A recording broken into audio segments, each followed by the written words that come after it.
Et salut tout le monde, bienvenue sur ma chaîne Lorenzo High Tech, comme dans le titre. Aujourd'hui on va parler d'un smartphone pliant de la marque Honor, c'est le modèle Honor Magic V2. Et oui, pendant l'IFA de Berlin qui s'est passé il y a quelques jours, Honor a annoncé son nouveau smartphone pliant. Alors malheureusement pas de date pour l'instant et pas de prix, on a juste les caractéristiques et quelques photos du design de ce nouveau smartphone. Donc aujourd'hui on va parler de ce Honor Magic V2, mais avant de commencer la vidéo, si vous n'êtes toujours pas abonné à ma chaîne YouTube, abonnez-vous, elle est 100% high tech. N'oubliez pas d'activer la petite cloche de notification pour être notifié lorsque je publie une vidéo, et aussi à mes autres réseaux sociaux, c'est-à-dire Instagram, TikTok, Twitter.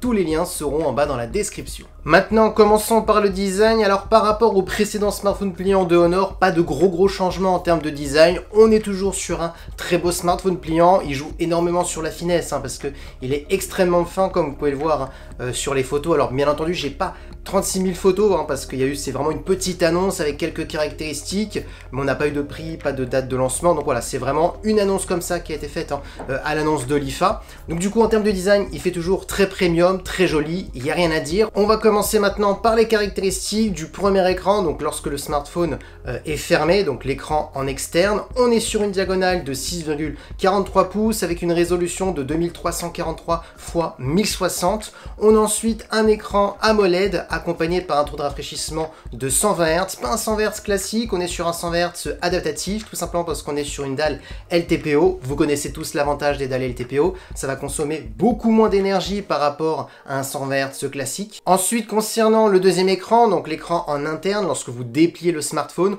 on a bien entendu une plus grande diagonale, c'est tout à fait normal, on est sur du 7,92 pouces. En termes de résolution, on est sur du 2344 x 2156, toujours un écran AMOLED avec du 120 Hz, toujours un 100 Hz adaptatif pour moins consommer d'énergie par rapport à un 100 Hz classique, tout simplement parce qu'on est sur une dalle LTPO.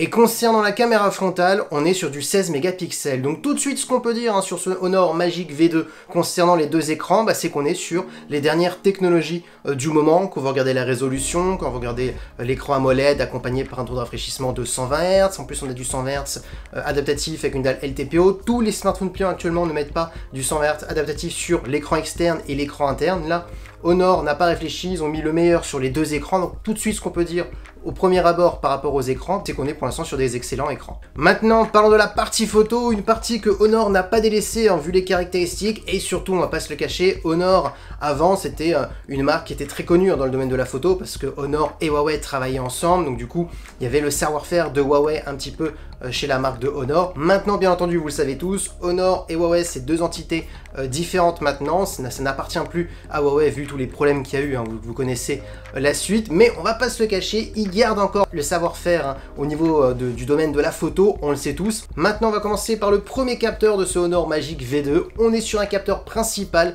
de 50 mégapixels qui est stabilisé optiquement, donc là ça va être intéressant si vous bougez lorsque vous prenez une photo, pour avoir une photo de très bonne qualité et surtout très nette même si vous bougez. Aussi important pour la vidéo, d'ailleurs en vidéo vous pourrez filmer jusqu'en 4K en 60 images par seconde. Ensuite, comme second capteur, on est sur un ultra grand angle, toujours de 50 mégapixels. Ensuite, comme troisième capteur, on est sur un téléobjectif de 20 mégapixels qui va permettre d'avoir un zoom optique jusqu'à 2,5. Donc ça, c'est un bon point. Et surtout, ce qu'il faut savoir, c'est qu'on est sur un capteur qui est stabilisé aussi, comme le premier capteur principal. Donc intéressant si vous bougez pour avoir toujours une photo très nette, même si vous bougez, ou même pour la vidéo. Donc voilà, ça c'est quelque chose qui est quand même important. Du coup, après avoir parlé de l'écran, de la partie photo, on va attaquer maintenant les performances. Alors c'est très simple, vous aurez 16 Go de RAM, vous aurez comme processeur le Snapdragon 8 Gen 2 qui est très connu, vous connaissez les performances de ce processeur, un processeur largement suffisant pour faire tourner les derniers jeux vidéo, les applications aussi qui sont très gourmandes, donc voilà.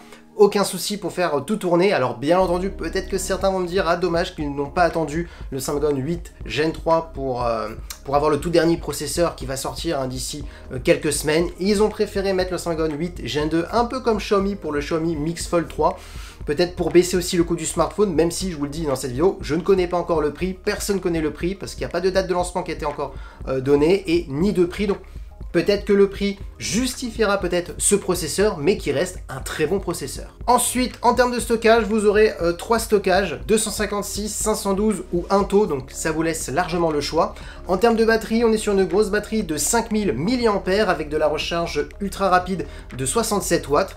Concernant les connectivités, on est sur un smartphone qui est 5G, il possède de la Wi-Fi 6E de dernière génération, du Bluetooth 5.3 et du type C bien entendu pour le recharger. Du coup, voilà à quoi ressemble ce Honor Magic V2, on va pas se le cacher en termes de caractéristiques, il s'annonce plutôt excellent.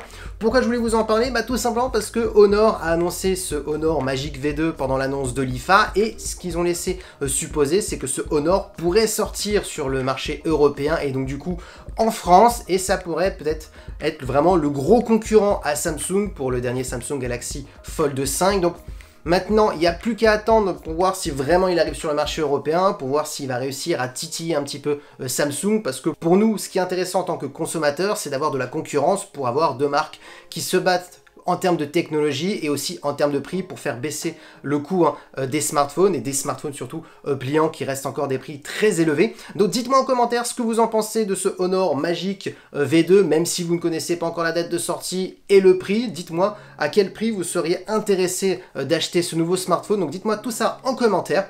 Et voilà, la vidéo est terminée. J'espère que la vidéo vous a plu. Si c'est le cas, n'oubliez pas le petit pouce like, de vous abonner sur cette chaîne YouTube et d'activer la petite cloche de notification pour être notifié lorsque je publie une vidéo, et aussi à mes autres réseaux sociaux, c'est-à-dire Instagram, TikTok et Twitter. Tous les liens seront en bas dans la description et maintenant je vous dis à très bientôt.